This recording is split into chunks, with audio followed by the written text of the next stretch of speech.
अंदर एक कहानी छुपाए रखती है, लेकिन जब वो कहानी रात के अंधेरे में जिंदा हो जाए तो क्या होता है। आज हम आपके सामने लेके आए हैं ऐसी कहानी जो रात भर आपको सोने नहीं देगी। तो तैयार हो जाइए रात के लिए।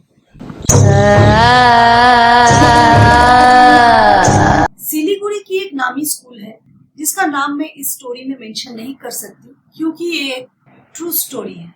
उस स्कूल की जगह पहले ग्रेवयार्ड हुआ करता था। ये स्कूल बहुत फेमस है और आज के दिन में भी ये स्कूल है, तो मैं स्टोरी में फोकस करती हूँ। जो हॉस्टलर्स है, काफी बच्चों ने कंप्लेंट्स किया था कि हॉस्टल में कुछ गड़बड़ है। रात के अंधेरों में बच्चे को तकलीफ होता है सोने में।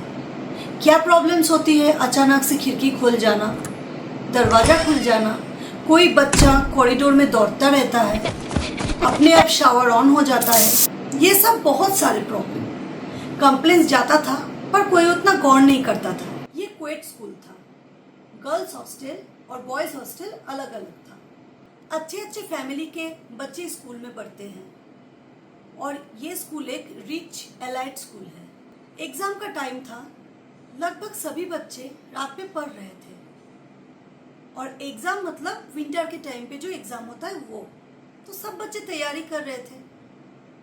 अचानक से एक बच्चा ने खिड़की से देखा कि हॉस्टल के सामने जो फील्ड है उसमें एक फादर घूम रहे हैं, टहल रहे हैं। मैं यहाँ एक बात बोलना चाहूंगी कि ये क्रिश्चियन मिशनरी स्कूल था। तो फादर टहल रहे थे, एक बच्चे ने नोटिस किया। वो अपने दो दोस्तों को बोला कि देखो फादर टहल रहे हैं, चलो जाके मिल लेते हैं। अच्छा लगेगा उनको भी कि हम लोग अभी तक पढ़ रहे हैं। अब मुझे हॉस्टल लाइफ के बारे में उतना ज्यादा पता नहीं, लेकिन ये सुना हुआ कहानी जो सच है मैं वही आप लोगों के सामने बोल रही हूँ। क्योंकि हॉस्टल से फील्ड थोड़ा सा दूर में था, तो तीनों बच्चे दौड़ते हुए फील्ड तक पहुंचे। कुछ दूर से ही वो लोग को दिखाई दे रहा था कि फादर तभी भी टहल रहे हैं। तो तीनों ने हिम्मत करके, क्योंकि रात का अंधेरा था और रात में ये सब काफी होता है, तीनों फादर के नजदीक पहुंच ही रहे थे तब अचानक से कोई आवाज दिया। वो लोग मुड़ के देखे हॉस्टल की तरफ। वहां से फादर खुद आवाज दे रहे कि तुम लोग वहां रात में क्या कर रहे हो, इधर आओ। तब वो मुड़ के देखे कि ग्राउंड में वो फादर नहीं है और उनमें से एक बच्चा बेहोश हो गया। बच्चे का बेहोशी देख के फादर खुद आ गए वहां और आके तीनों बच्चे को बहुत जोर से डांटे कि तुम लोग इतने रात को फील्ड में क्यों आ रहे हो, ये तरीका नहीं है, यहाँ मत आया करो। रात के अंधेरे में हो या दिन में हो, बिना परमिशन का तुम लोग बाहर मत निकला करो। उसके बाद वो बच्चे को काफी दिनों तक हाई फीवर था। फिर पेरेंट्स को बुलाया गया और उसको घर भेजा गया। इस इंसिडेंट के कुछ दिन बाद एक बच्चे को रात का 3 बजे टॉयलेट जाना था। वो उठा और क्योंकि हॉस्टल है और सब बच्चे सो रहे हैं, वो किसी को डिस्टर्ब नहीं किया। हिम्मत करके वो बच्चा खुद ही बाथरूम की ओर जा रहा था। वो बाथरूम में गया और वहां कोई भी नहीं था। अचानक से उसको हाथ धोने का आवाज मिला। उसको तसल्ली हुआ, चलो कोई तो है जो मेरे साथ है। हिम्मत जुट गया उसका। कंटिन्यू हाथ धोने का आवाज आ रहा था। जब वो बाथरूम से निकला तो उसने अच्छा से देखा कि बाहर कोई भी नहीं है। उसने बहुत खोजने का कोशिश किया लेकिन वहां कोई भी नहीं था। बेचारा बच्चा दौड़ते हुए अपना बेड पे पहुंचा। क्योंकि ये बहुत बड़ा हॉस्टल है तो बाथरूम से हॉस्टल का डिस्टेंस काफी था और बिल्कुल सुनसान, क्योंकि रात के 3 बजे के बाद बहुत कम आदमी घूमते फिरते हैं। फिर वो आके सहम गया था और अपने बेड पे भगवान का नाम लेते हुए सो पड़ा था। ऐसा घटना इस हॉस्टल में, इस स्कूल में अक्सर होता रहता है। नेक्स्ट डे इस बच्चे को हाई फीवर आ गया। शाम के 7 बजे 2 दोस्त मिलके उसको इन्फॉर्मरी लेके जा रहे थे। इन्फॉर्मरी हॉस्टल से काफी दूर में था। काफी दूर मतलब लगभग 2-3 किलोमीटर था और पहाड़ी रास्ता था। बीच में एक मदर मैरी का स्टैचू भी पड़ता था। लेकिन अक्सर बोला जाता था कि वो जगह सेफ नहीं है, ठीक नहीं है। ये सब कहानी में बहुत कोई सुना था पहले। लेकिन बच्चे का तबीयत खराब है, जाना तो पड़ेगा ही। तो तीनों मिलके इंफॉर्मरी की तरफ जा रहे थे और वो लोग कोशिश कर रहे थे कि जितना जल्दी हो वो मदर मेरी का स्टैचू वो लोग पार कर जाए। दौड़ते हुए वो लोग जा ही रहे थे, मदर मेरी का स्टैचू के सामने अचानक से रोने का आवाज शुरू हो गया। तीनों बच्चे डर से और स्पीड में दौड़ने लगे और दौड़ के फादर के पास पहुंच गए और जाके सारा बात फादर को बताया कि ऐसा ऐसा रोने का आवाज मिल रहा था इस जगह से, हम लोग फिर वापस नहीं जा सकते फादर, हम लोग को डर लग रहा है।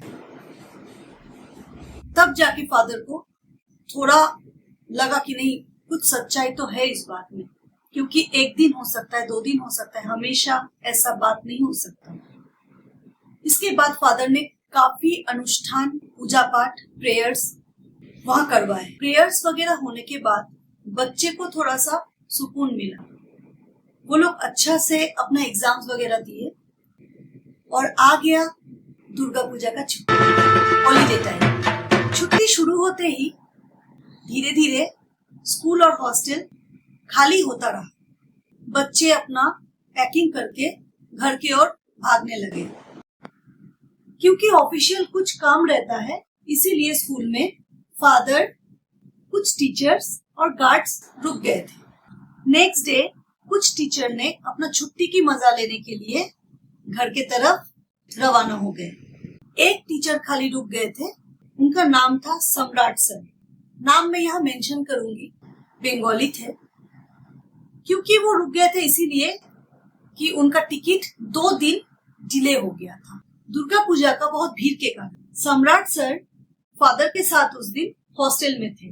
बस सम्राट सर और फादर ही थे और बाहर में 2-3 गार्ड्स थे। वो बहुत हिम्मत वाले थे, उनको डर नहीं लगता था।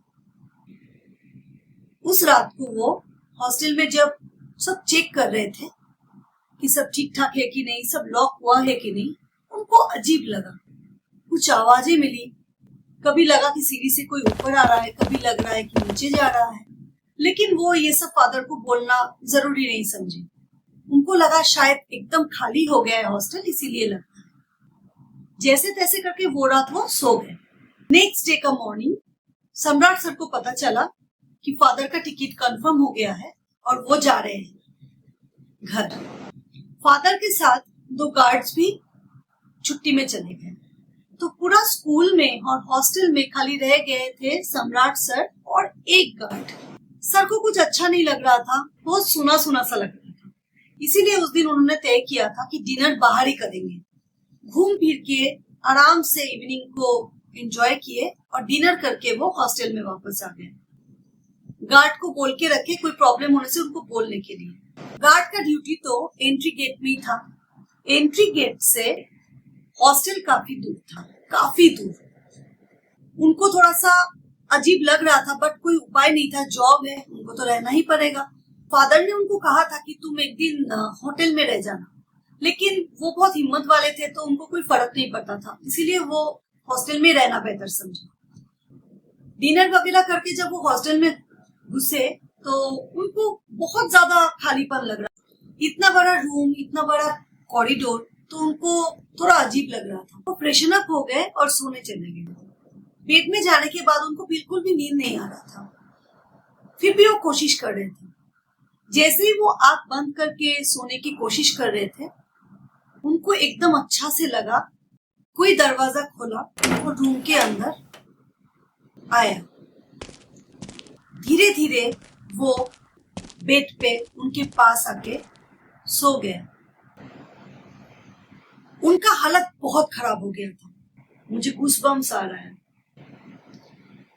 उन्होंने बहुत कोशिश किया कि वो पलट के देखे कि पास में कौन है। कुछ देर बाद जो पास में एकदम चिपक के सो रहा था, वो उठ के बाथरूम के हो गया। बाथरूम का दरवाजा खुला, टॉयलेट यूज किया, उसके बाद वो फिर से आके उनके पास सट के सो गया।